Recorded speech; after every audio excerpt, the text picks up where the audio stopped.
ለገና ቀን ምን አይነት ልብስ ይለበሳል? በምን አበሻ ቀሚስ። ወንዶችም አበሻ ቀሚስ ነው የሚለብሱት? አበሻ ስም ወንዶች አበሻ ዮሐንስኔ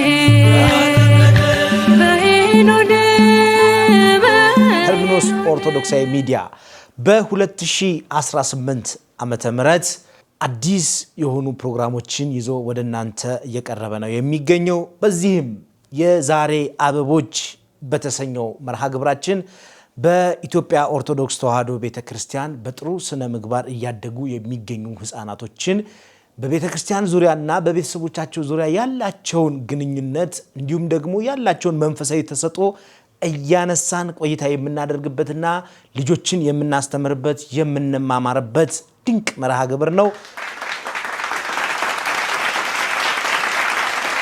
የዛሬዎቹ እንግዶቻችን በእምነት ተስፋዬና ኤልዳና ተስፋዬ ይባላሉ። በኢትዮጵያ ኦርቶዶክስ ተዋሕዶ ቤተክርስቲያን የህፃናት የመጀመሪያዎቹ የልደት መዝሙር መንፈሳዊ የልደት መዝሙር ያወጡ ዘማሪያን ናቸው። ስለዚህ ከዚህ በኋላ ዘማሪ በእምነት ዘማሪ ኤልዳና እያልን ነው የምንቀጥለው ማለት ነው።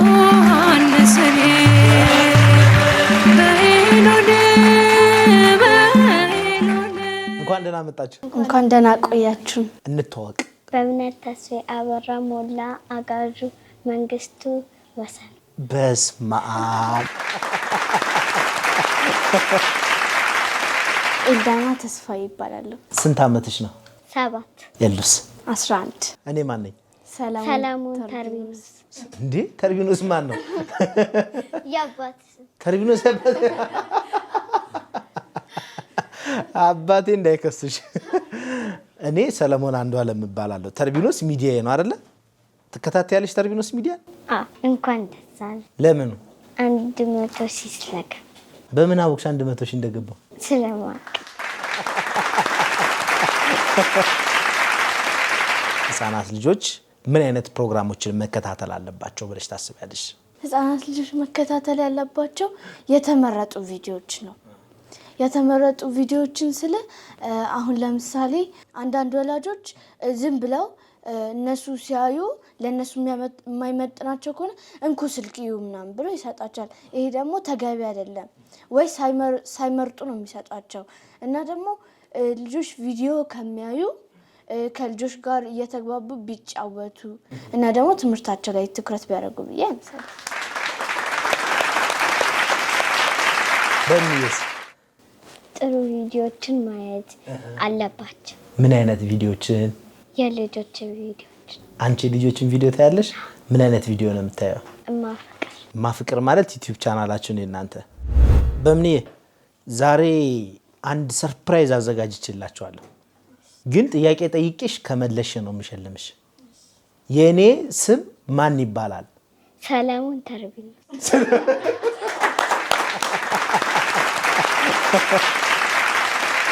ሰለሞን አንዱ ዓለም። ሰለሞን አንዱ ዓለም። በቤተሰብ ውስጥ እናትና አባት ለልጆቻቸው ምን አይነት አስተዳደግ መስጠት አለባቸው? አንደኛ ነገር ሳይጨኩናቸው ነው። አሁን ለምሳሌ ሳይጨኩናቸው ስለ እቤት ውስጥ የሆነ ነገር ሲያጠፉ እናንተ እንደዚህ እንዳታደርጉ ይሏቸዋል። ይሄ ግን ተገቢ አይደለም። ማድረግ ያለባቸው ነገር በቃ እሺ ችግር የለም ምናምን ብለው ያ ነገር ከተካሄደ ተካሄደ ነው። ግን ከተካሄደ በኋላ ቢቆጡ ምንም ነገር አያመጡም። ጭራሽ ደግሞ ሲጮሁባቸው ልጆቹ ሊንቋቸው ይችላሉ ማለት ነው። አይምታቸው ሳይሆን ያልኩት ጥፋት ካጠፉ በምክር ካልገባቸው መመታት አለባቸው። ግን ደግሞ በሆነ ባልሆነ ስንቀጣቸው ደግሞ ሲቀጡ ደግሞ ልጆች ወላጆችንም እያናቁ ይመጣሉ። ሰው እንደዚህ ነው እንደ እያሉ እያናቁ ይመጣሉ ማለት ነው። በምንዬ ፍቅር መስጠት። ምን አይነት ፍቅር? የልጅ ፍቅር። ታላላቆች ታናናሾችን እንዴት አድርገው ነው ማክበር ያለባቸው? አንቺስ እንዴት አድርገሽ ነው ኤልዱን ማክበር ያለብሽ? እሷም ማክበር፣ ሌላ ደግሞ መታዘዝ። እሷ የምትለኝ ነገር መስማት።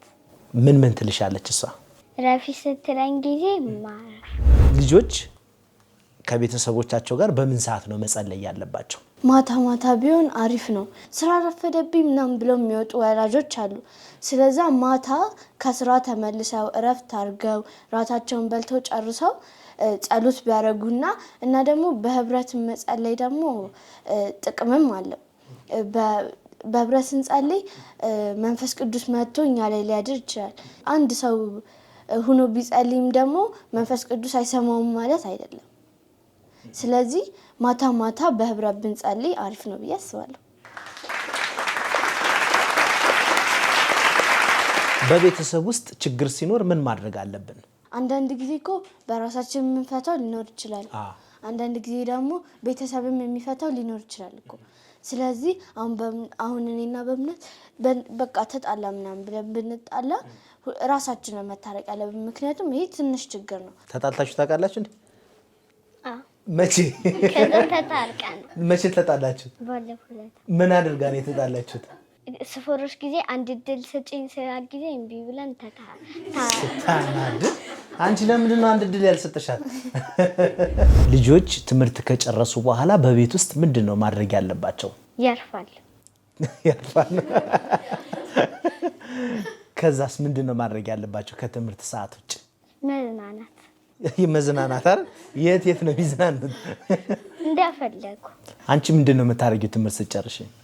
አንዳንድ ጊዜ እተኛለሁ፣ አንዳንድ ጊዜ ደግሞ እጫወታለሁ። ኤልዲኤስ ትምህርት ካለቀ በኋላ ልጆች ምን ማድረግ አለባቸው? እንዴ ማረፍ ነው እኮ። እናንተ እዚህ ስለምትሉ ነው እንጂ ትምህርቱም እኮ ያደክማል። ስለዚህ ማረፍ። ብዙ ትምህርት ነው የምትማሩት? አዎ፣ በአንድ ቀን 7 ትምህርት። 7 ትምህርት ነው የምትማሩት? በሚስ 7 ትምህርት። 7ቱም ላይ ጎበዝ ነሽ? በጣም ጎበዝ የሆንሽው ትምህርት የቱ ላይ? አማርኛ ነው እንጂ።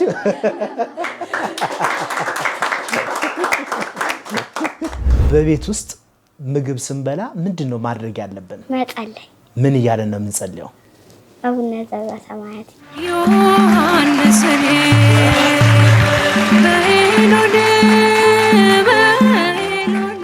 ጥሩ ቤተሰብ ምን አይነት ቤተሰብ ነው? ጥሩ ቤተሰብ ማለት ዘመድን የሚወድ ዘመድ ሲመጣ ጥሩ አድርጎ የሚቀበል እኛም ደግሞ ስንሄድ ጥሩ አድርጎ የሚቀበለን ቤተሰብ ጥሩ ቤተሰብ ይባላል ብዬ አስባለሁ። አባትሽ ምን አይነት አባት ነው? አባት ምን ያደርግልሻል? የምፈልገውን ያደርጋል። ይገርፍሻል? አይገርም። ተገርፈሽ አታውቂም? አውቃለሁ። ምን አጥፍተሽ? እረሳቸዋለሁ። ገና በዓል ከመምጣቱ በፊት ምእመናኑ ይሄ የቤተ ክርስቲያኑ ሰው ምን ያደርጋል ከመምጣቱ በፊት? ምእመናን ማለት ህዝቡ ማለት ነው። በመጀመሪያ ህዝቡ የሚያደርገው አንዳንዶቹ ቅዳሴ ሊያስቀድሱ ቤተክርስቲያን የሚያድሩም አሉ፣ ገዳማትንም የሚሳለሙ አሉ። አንዳንዶቹ ደግሞ እናቶች ከሆኑ ቤት ውስጥ ሆነው የዋዜማው ዕለት ነው የሚደረገው። ቤት ውስጥ ሆነው ለነገ የሚካሄደውን የሚበላውን የሚጠጣውን ነገር ያዘጋጃጃሉ። ለገና ቀን ምን አይነት ልብስ ይለበሳል? በምን? አበሻ ቀሚስ። ወንዶችም አበሻ ቀሚስ ነው የሚለብሱት? አበሻ ሱሪ። በገና በዓል ምእመናን በምሽት ምን ያደርጋሉ? የገና ጨዋታ ይጫወታሉ። ምን አይነት ጨዋታ? የገና ጨዋታ ማለት የገና ጨዋታ በመሰረቱ የመጣበት አካሄድም አለ። እስራኤል ላይ የተደረገው የኢትዮጵያ ንጉስ እና የአፍሪካ ንጉሶች 3 ንጉሶች ወደ እስራኤል መጡ። ከዛ በኋላ ንጉስ ሄሮድስ ምንድነው ይሄ ሁሉ ጨዋታ? ምንድነው ይሄ ሁሉ ወታደር ምናምን ብሎ አያቸውና ደነገጠ። ከዛ ወታደሩን ጠራውና ናስቲ ምንድነው እየተካሄደ ያለው? ምንድነው ይሄ ወታደር ሁሉ ምንድነው ህዝቡ የተሰበሰበው ተባለ። ከዛ በኋላ አይ ከአፍሪካና ከኢትዮጵያ ንጉሶች መጥተው ነው ተወልዷልና ጌታችን ስጦታ ወርቅ፣ ከርቤ፣ ዕጣን እንስጠው ብለው ነው የመጡት ወደዚህ ሀገር ሲባል ከዛ በኋላ እንዴ እኔ ብቻ ነኝ ንጉስ፣ ደግሞ ማን ነው እዚህ ሀገር ላይ ሌላ ንጉስ የተወለደው? እኔ ብቻ ነኝ ታላቅ ብሎ ጮኸ፣ ንጉስ ሄሮድስ ማለት ነው። ከዛ በኋላ የሆነ ድንክ ማማሰያ የሚያክል ሰውዬ ጠራና ና አለው። በጣም አጭር ነው። ና አለው። ከዛ በኋላ ሲጠራው አቤት ብሎ ታዘዘና ሄደ። ከዛ በኋላ ሂድና ለማን ነው ወርቁን፣ ከርቤውን፣ ዕጣኑን ለማን እንደሚሰጡ እና ማን ነው ከኔ የበለጠ ንጉስ የተባለውን ሰውዬ አይተልኝ ና እና ለኔ ትነግረኛለህ፣ ማንም እንዳያይህ አለው። ከዛ ተከትሏቸው ሄደ። ንጉሶቹ ሲሰግዱለት አይሰግድም አብሮ ድንኩ። ድንኩ አጭሩ ማለት ነው። ሲሰግዱለት አይሰግድም። ሲሰጡት ደግሞ ምንም ነገር አያደርግም። ከዛ በኋላ ንጉሶቹ ተጠራጠሩት።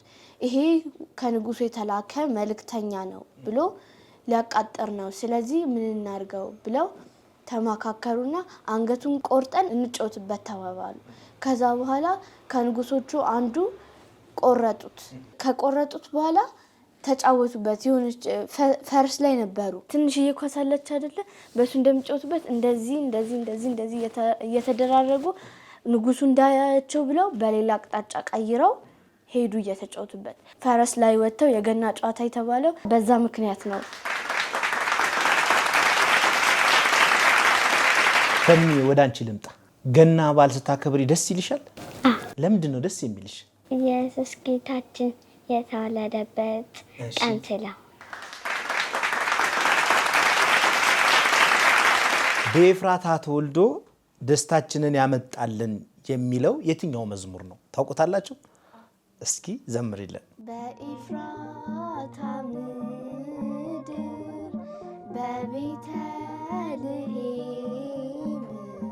በቤተልሔም ጌታ ተወለደ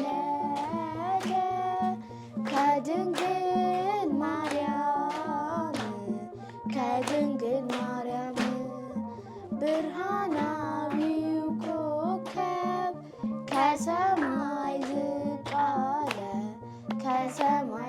አለ ፍጥረትን ዘመረ ሃሌሉያ እያለ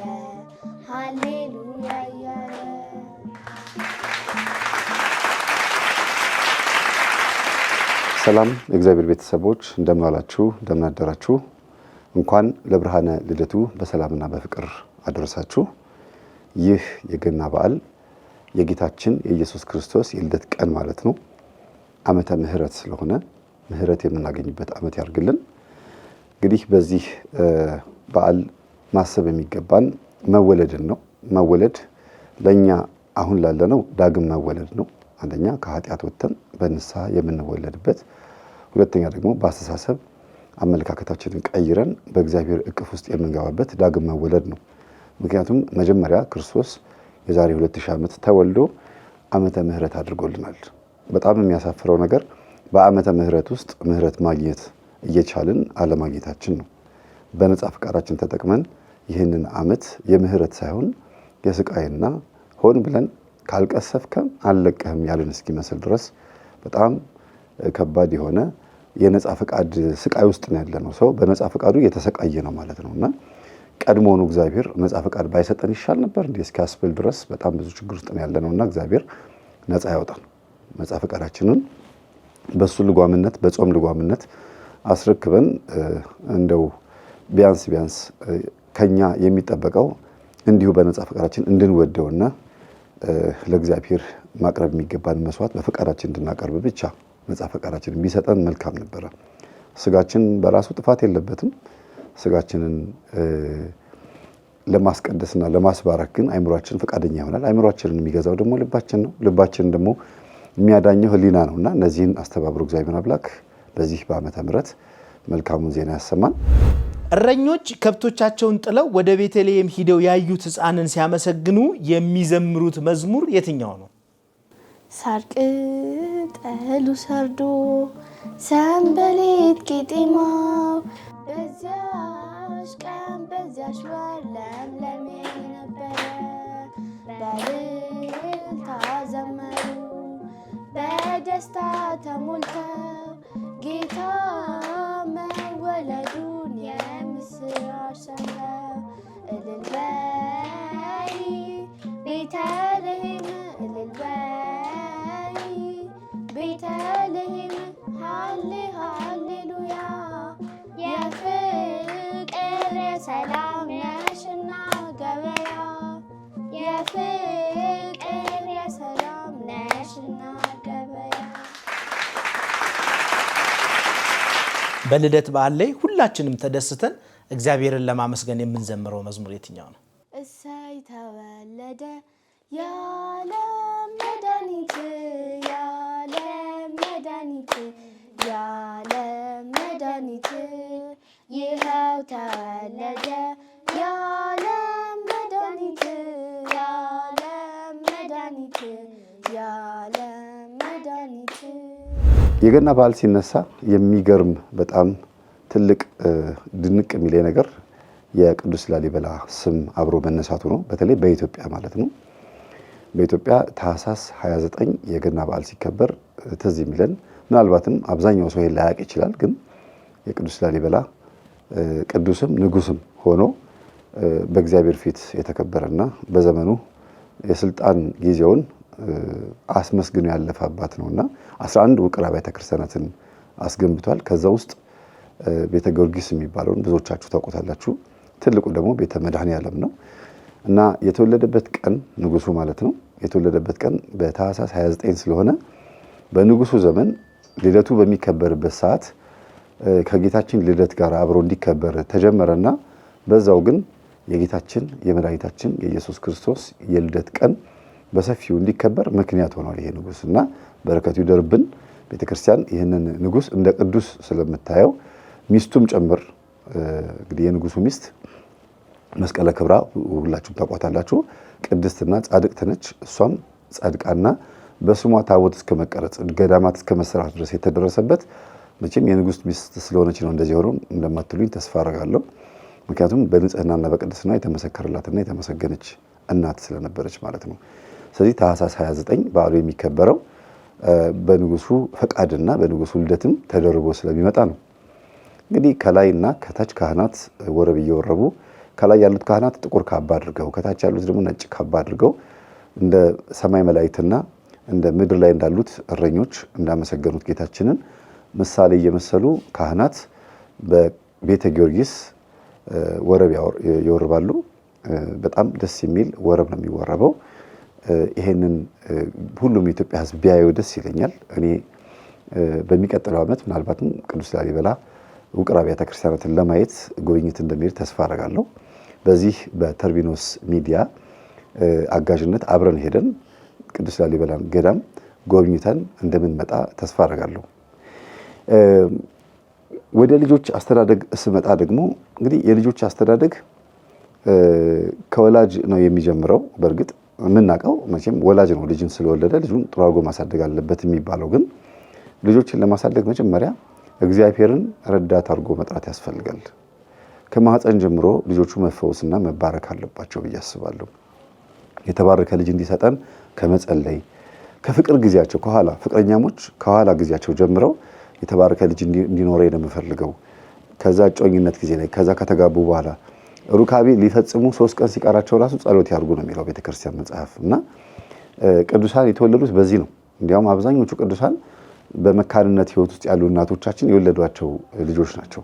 ብዙዎቹ ቅዱሳኖች ሚስትየዋ መካን ነበረች፣ ልጅ የላቸውም ነበረ፣ ስለት ሲሳሉ ልጅ ከዛ ልጅ ተሰጣቸው የሚል ነውና በትጋት በጸሎት የሚገኙ ልጆች ቅዱሳን ተብለው ገድል ተጽፎላቸው ገዳማት ተሰይሞላቸው ታቦት ተቀርጾላቸው የምንሰማው ልጆችን የተባረኩ ልጆችን ለማግኘት ከጸሎት መጀመር ስላለበትም ጭምር ነውና የልጅ አስተዳደግ ከተወለደ በኋላ ሳይሆን ከመወለዱ በፊት ነው ይሄ መሆን ያለበት ብዬ አስባለሁ። ይሄ እንደ መጀመሪያ ነው።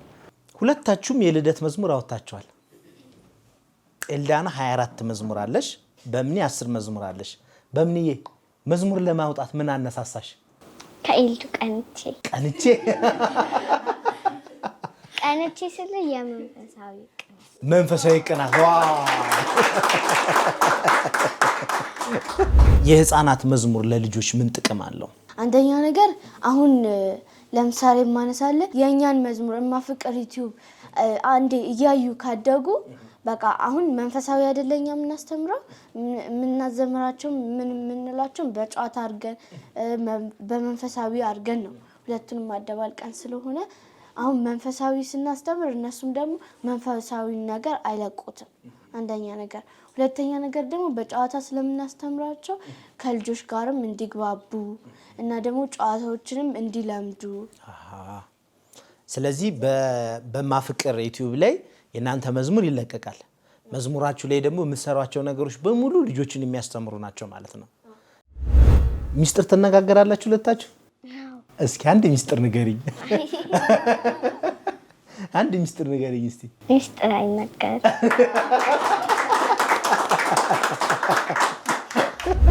ልጆች ልደታቸውን ሲያከብሩ እንዴት ብሎ ነው ማክበር ያለባቸው? እግዚአብሔርን በማመስገን ስለፈጠርከኝ አመሰግናለሁ፣ እቺን ቀን ጨምረ ስለሰጠኝ አመሰግናለሁ እያሉ እና ደግሞ ልጆች በተቻላቸው መጠን ወላጅ ከፈቀደ በልደታቸው ቀን ቆርበው ለእኔ ቢጤ እንካ ሳንቲም ያዝ እያሉ እየሰጡት ወላጆች እየሰጡት እንዲባረክ ማድረግ እንካ ስጠው ይሄንን እንካ ስጠው እያሉ ዳዲም እያለ ቢሆን ሄዶ ሰጥቶ ተባርኮ እንዲመጣ በልደቱ ቀን ማለት ነው።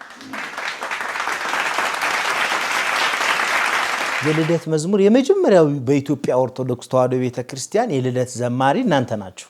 የመጀመሪያ ዘማሪ በመሆናችሁ ምን ይሰማቸዋል? ደስታ። ለምሳሌ ልጆች ልደቶቻቸውን ሲያከብሩ በዘፈን በጭፈራ በተለያየ ነገር ያከብራሉ። ይሄ ነገር ተገቢ ነው? ተገቢ ነው ብዬ አላስብም። ግን ደግሞ ይሄ የወላጆች ምርጫ ነው። ሃይማኖታቸው ሌላ ሊሆንም ላይሆንም ይችላል እና ደግሞ ወላጆቻቸውም ደግሞ የሚፈልጉትና የማይፈልጉትን ለይተው ያውቃሉ። ይሄ የወላጆች ምርጫ ነው። ግን እኔ ሃይማኖታቸው ክርስቲያን ኦርቶዶክስ ከሆነ በእንደዚህ አይነት መንገድ ቢያከብሩ የተሻለ ነው ብዬ አስባለሁ። ኦርቶዶክስ የልደት አከባበር ምን አይነት የልደት አከባበር ነው? ኦርቶዶክስ የልደት አከባበር ማለት አሁን ለምሳሌ ቤት ውስጥ ሲያከብሩ ማንኛውም ቦታ ሲያከብሩ ሻማውን አብርት አያበሩትም፣ ያጠፉታል እንጂ ያ ማለት ደግሞ እያጠፉት ነው። ማብራት ነው እንጂ ያለባቸው ማጥፋት አይደለም። ለምን? ምክንያቱም ሲያበሩት ነው ጸጋውን ከእንደገና እየመለሱት ነው ማለት ነው። ፊልም ታያላችሁ? ምን አይነት ፊልም ነው የምታየው? ከባጂካ። ኤልዲኤስ? አንዳንድ ጊዜ መንፈሳዊ ፊልሞችንም አያለው። አንዳንድ ጊዜ ደግሞ ኖርማል የልጆች ድራማ የሚሰሩበት ፊልም አለ፣ እነሱንም አያለው። ልጆች ምን አይነት ፊልም ነው ማየት ያለባቸው? ወላጆችም እንኳን አንዳንድ ጊዜ ይሳሳታሉ። ዝም ብለው ሳያዩዋቸው ዝም ብለው ይሄንን ይከፍታሉ። የልጆች ነው በቃ ይሄ ይሻላል ምናምን ብለው ይከፍታሉ። ግን ይሄ የልጆች ሆነ እንጂ የልጆች መሆኑ ለራሱ እኮ ጉዳት ሊኖረው ይችላል። ስለዚህ አሁን ልጆችን የሚያስተምራቸው አሁን ዩቲዩብ ላይ ብትገባ ተረቶች ምናምን አሉ። እነሱን ቪዲዮዎች ቢያዩ የተመረጠ ነው ብዬ አስባለሁ። ለምሳሌ አንዳንድ ፊልሞች የህፃናት ፊልሞች ላይ እነዚህ አሻንጉሊት ፊልሞች ላይ ህፃናቶች ቻፕስቲክ ሲቀቡ፣ ኩል ሲቀቡ፣ የተለያየ ነገር ሲቀቡ ይታያል እና ህፃናቶች ናቸው። ይሄ ነገር ትክክል ነው? ለምን? ምክንያቱም ልጆች ሲያድጉ ያንን ነገር በማድረግ ፊታቸውን ሊያበላሹ ይችላሉ። ፊታቸውን ደግሞ እንዳያበላሹ የሚመከርበት ምክንያት እግዚአብሔር የሰጣቸው ያምራሉ ብለው ነው ያምራሉ ለኔ ውቦች ናቸው ብሎ ነው እንጂ ያንን መልክ የሰጣቸው አሁን እነዚህ ያስጠሉ እቺ ደግሞ እንድታምር አድርጌ ልስራት ብሎ አይደለም የሚሰራው። ሁላችንንም እኩል አድርጎ የሚያምርብንን አድርጎ ነው የሚሰራው። ያ እሱ እግዚአብሔር የፈጠረልን አያምርም ብለን ንቀን እንደምናደርገው ስለሚቆጠር ያን ነገር መተው አለብን ማለት ነው። ቦርሳችን ላይ፣ ቲሸርታችን ላይ፣ ታይታችን ላይ፣ ጫማችን ላይ ምናምን ሊኖሩ ይችላሉ። እነዛ ደግሞ እኔ ብዬ የማስበው የሰይጣን ምልክት ነው ብዬ አስባለሁ። ለምሳሌ በጣም በብዙ ልጆች የሚወደዱ ፊልሞች አሉ፣ ግን እነዛ ፊልሞች ጥሩ አይደለም። ለምሳሌ ብዬ ካነሳሁልህ ናስቲያ ምትባላለች፣ ዲያና ምትባላለች። እነዛ ልጆች እንዳልከው ይቀባባሉ። የሆነ ያለፈ ለልጆች የማይመጥናቸውን ነገር ወላጆቻቸው ያስደርጋቸዋል እና ደግሞ ለእድሜያቸው የማይመጥን ልብስ ነው የሚለብሱት። ያ ነገር ደግሞ ተገቢ አይደለም። በእኔ ናስቲያን ታያታለሽ እንዴ? አያት። ለምንድን ነው ማታያት? ባለጌ ነገርና ሜካፕ ስለምትቀባ። ሜካፕ መቀባት መጥፎ ነገር ነው እንዴ? ለምን? እግዚአብሔር እንደዛ እንድናረግ አይፈልግም። እስቲ በጣም የምትወጂው የመጽሐፍ ቅዱስ ጥቅስ ጥቀሽልኝ አንድ። እኔ ደስ የሚለኝ ጥቅስ እግዚአብሔር እረኛዬ ነው የሚያሳጣኝም የለም። እግዚአብሔር እረኛዬ ነው የሚያሳጣኝም የለም። በለመለመ መስክ ያሰማራኛል፣ ወደ እረፍት ውሃ ዘንድ ይመራኛል። ኢትዮጵያን ትወዷታላችሁ? ትወጃታለሽ ኢትዮጵያን? ለኢትዮጵያ ምንድን ነው የምትመኝላት? ሰላም፣ ፍቅር። ሰላም፣ ፍቅር። ኤልያስ? ሰላም፣ ፍቅር፣ አንድነት፣ አንድ ላይ ሆነ መብላት መኖር እመኝላታለሁ።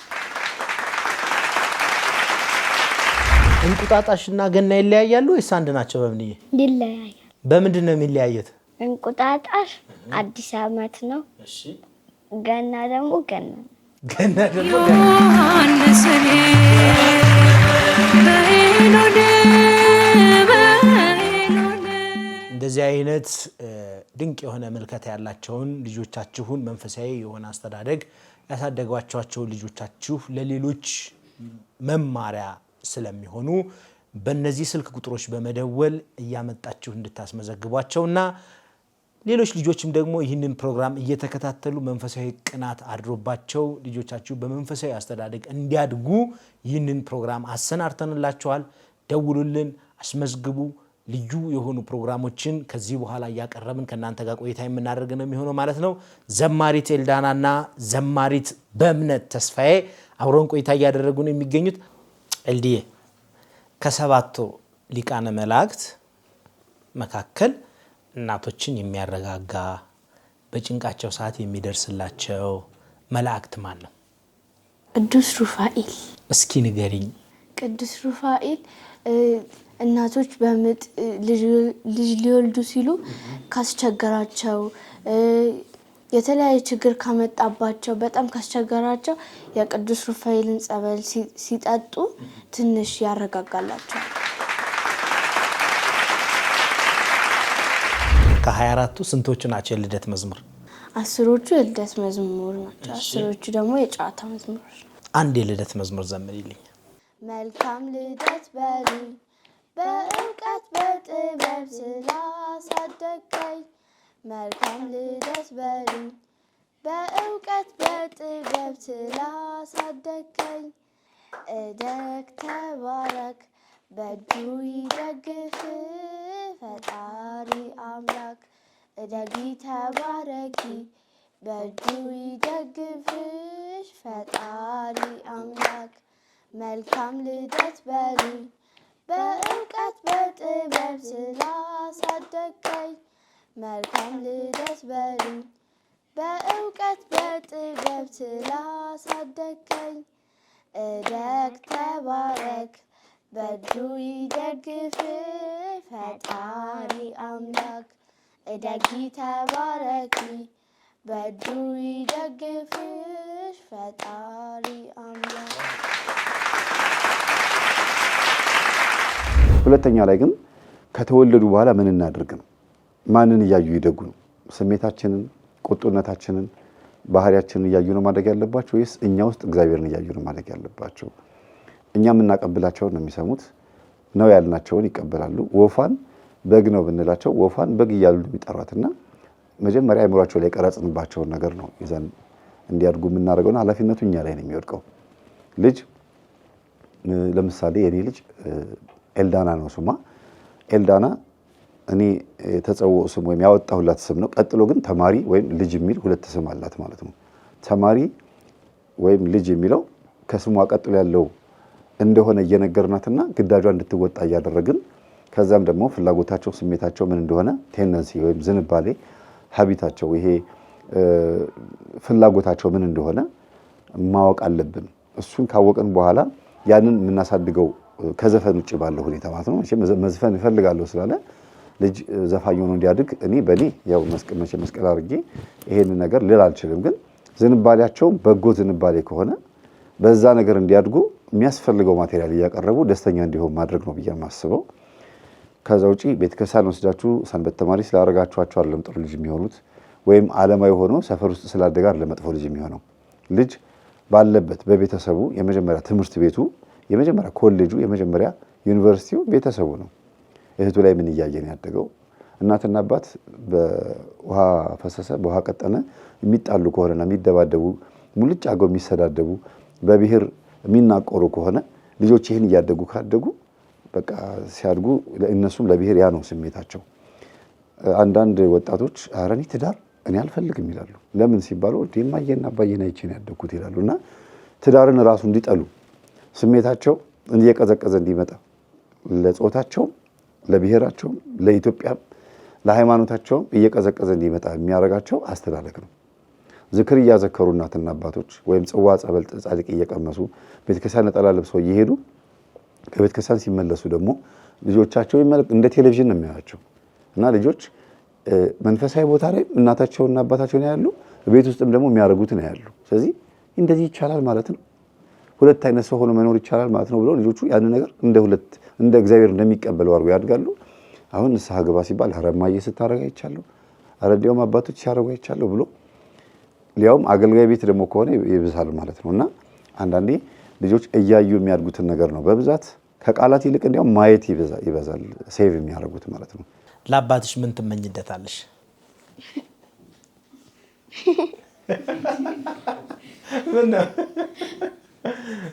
በሰላም እንዲውል እና በሰላም እንዲያድር። ለእናትሽስ? ለእናትም እንደዛ። ንግግር፣ ቃላት ብዙ ያን ያክል አይምሯቸው ላይ አይቀመጥም። ድርጊትና እይታ ነው ልጆችን እንዲቀረጹ የሚያደርጋቸውና ጥንቃቄ ማድረግ አለብን ብዬ አስባለሁ። ከዛ ውጪ የምትገዙላቸው ማንኛውም ደብተሮቻቸው፣ ቦርሳዎቻቸው፣ ልብስ የሚያስፈልጋቸው ነገር ስትገዙ ነጮች እጅ ላይ ስላያችሁት፣ በማህበራዊ ሚዲያ ስላያችሁት፣ በቲክቶክም ማስታወቂያ ላይ ስላያችሁት ብቻ አምጥታችሁ ለልጆቻችሁ ማልበስ የለባችሁም፣ መግዛት የለባችሁም። ኮንስፓይረሲ የሚባል ነገር አለ። ይሄ ኮንስፓይረሲ ወይም ሴራ የሚባለው ነገር በአሁኑ ሰዓት ፋብሪካው ራሱ የሚያመርተው ይህንን ምርት የሚያመርተው ለሴራ ነው። ሆን ተብሎ ነው ልጆችን ሂፕኖታይዝ ለማድረግ እንዲሁም ማይንድ ኮንትሮል ብሬን ዋሽ ለማድረግ አይምሯቸውን ጥብ አድርጎ የዚህ ዘመን ልጆች ብቻ እንዲሆኑ ያለፈውን ትውልድ ማየት የማይችሉ ልጆች እንዲሆኑ ለማድረግ የሚሰሩ ስራዎች አሉ። በኮንስፓይረሲ ጉዳይ ላይ በሰፊው በሌላ ጊዜ ልመጣ እችላለሁ። አሁን የበዓል ድባብ እንዳይቀዘቅዝ ይህንን ሀሳብ በሌላ ጊዜ አመጣዋለሁ። ግን ልጆቻችንን ዓመት በዓል ሲሆን እንኳን ራሱ ወይም ደግሞ ንግስ በዓል በሚሆንበት ጊዜ ራሱ እኛን እያዩ ነው የሚያድጉትና የምንገዛላቸው ነገር ከባድ ነው። ለምሳሌ ታቦት ቆሞ በእርግጥ ሻጮቹም ሆን ብለው ነው የሚሸጡትና ይሄ ቡቡዜላ የሚባል ህፃናቶች በልደት ጊዜ የሚያጮሁት ነገር አለ። ያን በጣም በቃ ቤተክርስቲያኗ ድንቁር እስክትል ድረስ በቃ የሆነ ግራ በሚያጋባ መልኩ ብዙ ህፃናቶች ገዝተውት ዝማሬ አይሉት ምን አይሉት ህፃናትን ይረብሻል። በበዓላት ጊዜ በጥምቀት ጊዜ ማለትና ለጥምቀት ልጆቻችሁ ደጅ ላይ ወጥተው የምትገዙላቸው ምን እንደሆነ ማወቅ አለባችሁ። እነዛ ነጋዴዎቹ ልጅ ሲያዩ ልክ ልጅ ይዛችሁ ባጠገባቸው ስትልፉ አውቀው እንዲገዛ ባጠገባቸው ያንዣብባሉ።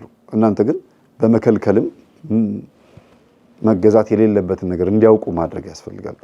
ይሄንን እማዬ ሲል እሺ፣ ይሄን እሺ፣ ሁሉ ነገር እሺ የምትሏቸው ከሆነ እማዬ እምቢ አትልም፣ ስለዚህ ያስፈልገኛል ማለት ነው ብሎ ነው የሚያስበውና የሚገዛና የማይገዛ ነገርን መምረጥ ያስፈልጋል ብዬ አስባለሁና ኖ ማለትን መልመድ አለባቸው። አይ ይሄን እማዬ ተቆጥታለች፣ አባዬን ተቆጥቷል፣ አያስፈልግም ማለት ነው፣ አሁን ጊዜው አይደለም ማለት ነው ብለው ሊወስኑ የሚገባቸው ነገር መኖር አለበት። ከመጠጥ አንጻር ሱቅ ላይ ታሽገው የሚሸጡ ጋዞች፣ የጁሶች፣ የተለያዩ ነገሮች ኤክስፓየርድ ያደረጉ ብቻ ለመታየት ያለባቸው ከምንድን ነው የሚሰራው? አንዳንድ ታሽገው የሚሸጡ ምግቦች ከምንድን ነው የሚሰሩት? ከየት ነው የሚመጡት? የሚባሉት ነገሮች ማየት ያስፈልጋልና ልጆቻችሁን ስታሳድጉ ዝም ብሎ ሽሮና በርበሬ እያበሉ ቦርሳ አሳዝሎ ምሳቃ ምግብ ሞልቶ ብቻ ትምህርት ቤት መላኩ ብቻ ሳይሆን እነዚህ ልጆች ትምህርት ቤት ሄደው ምን ይዘው መጡ፣ ከቤት ደግሞ ወደ ትምህርት ቤት ምን ይዘው ሄዱ፣ ባይምሯቸው ምንድነው እሱ ሐሳባቸው የሚለው ነገር ማወቅ። ልጃችሁ ተንኮለኛ እንደሆነ እያወቃችሁ መምህራን ሲመክሯችሁ ልጄ እንደዛ ያደርግም አይባልም። ልጆቻችሁ እንዴት አይነት ልጆች እንደሆኑ እያወቃችሁ ጎረቤት ጋር ጸብ ሲነሳ ከማን ነው ቅጣት የሚጀምረው? ጎረቤት ደስ እንዲለው አይደለም። ቢያንስ ልጁ የልብ ልብ እንዳይሰማው አስገብቶ ጠይቆ እውነተኛውን ነገር ካረጋገጡ በኋላ ከጎረቤት ጋራ መጣላት ባይገባም በቃ እኔም ገስጨዋለሁ አንቺም እንደዚህ በይ ማን ብሎ ነገሩን ማብረድ ነው። ገና ለገና ልጆቻችን ስለሆኑ ብቻ ነገሮችን ወደ ልጆች ማዘንበል ተገቢ አይደለም ብዬ መልእክት አስተላልፋለሁ። ከዛ ውጪ እግዚአብሔር ልጆቻችሁን ያሳድግላችሁ። አንድ ሚስጥር ሰምቻለሁ። ደግሞ በገና ትዘምሪያለሽ አሉ። በበገና ትዘምሪያለሽ አይደል? ስለዚህ አንድ መዝሙር ትጋብዥናለሽ። ኤልዳና ዘማሪት ኤልዳና አንድ የበገና መዝሙር ትዘምርልናለች። በቀጥታ ወደ በገና ዝማሬው እንሄዳለን።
የገና ቃሉ ትርጉሙ ምን ማለት ነው?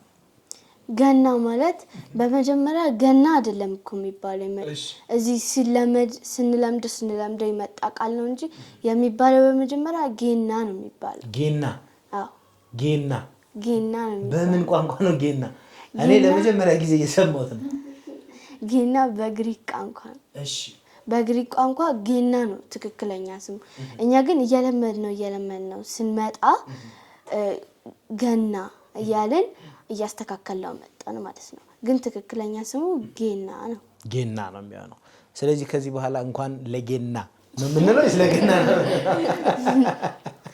የተለመደውን ማለት ይችላል። የገና በዓል ለምንድን ነው ታላቅ ደስታ የሚያመጣው? ጌታችን ኢየሱስ ክርስቶስ መወለዱን እና ደግሞ ለዚህች ዓለም ምህረት መስጠቱን ነው። አሁን አንዳንድ ጊዜ ትምህርት ቤቶች ላይ አንዳንድ ጊዜ ሳይሆን ሲጻፍ ትምህርት ቤቶች ላይ ዓመተ ምህረት ብለን ነው የምንጽፈው። የዛን ጊዜ ያለፈው ዘመን ግን ዓመተ ዓለም ዓመተ ኃጢአት ተብሎ ነው የሚጻፈው። አሁን ግን ዓመተ ምህረት ጌታችን ተወለደልን፣ ዓመተ ምህረት መጣልን፣ ምህረታችን አሁን ነው ማለት ነው። ስለዚህ ጌታ ከተወለደ በኋላ የመጀመሪያዋ የልደት ዘማሪ ስትባይ ምን ተሰማሽ? ደስ አለኝ። በቃ በዛች በቅጽበታዊ አጋጣሚ ፌመስ በመሆኔ መጀመሪያ ስለተባልኩ ደስ ለሁለቱ የተዘጋጀላቸው ሽልማት አለ። አንድ ጥያቄ ልጠይቅሽ፣ ያንን ጥያቄ ከመለሽልኝ እሸልምሻለሁ። ተርቢኖስ ሚዲያ ስንት ሰብስክራይብ አለው? 100,000 ሽልማቷን አምጥልኝ።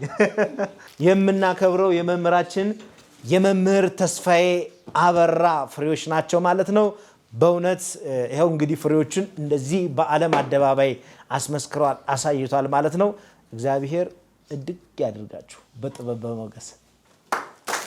የመጀመሪያዋ ተሸላሚያችን ዘማሪት ህፃን በእምነት ተስፋዬ። ሞራል ስትልኝ ሞራል ብድግ በይ።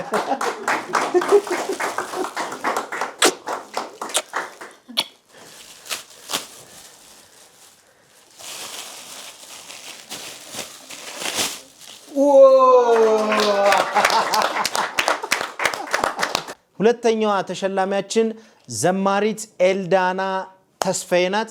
አንድ ጥያቄ ልጠይቅሽና ያን ጥያቄ ከመለሽ የሚገርም ሰርፕራይዝ ነው ያለሽ። ገና ማለት ምን ማለት ነው? መጀመሪያ ማሰብ ያለብን ገና ሲባል ጌታችን ተወለደልን የሚለውን ነገር ማሰብ አለብን። ይሄ ለራሱ አንደኛ ትርጉሙ ሊሆን ይችላል፣ ግን ደግሞ ገናናም የሚባል ትርጉምም አለ። እሺ፣ ስለዚህ ትርጉሙ ይሄ ነው።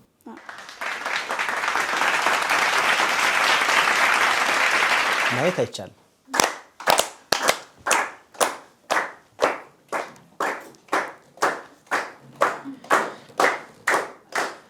እናስገልጣት ትግለጥ ግለጥ።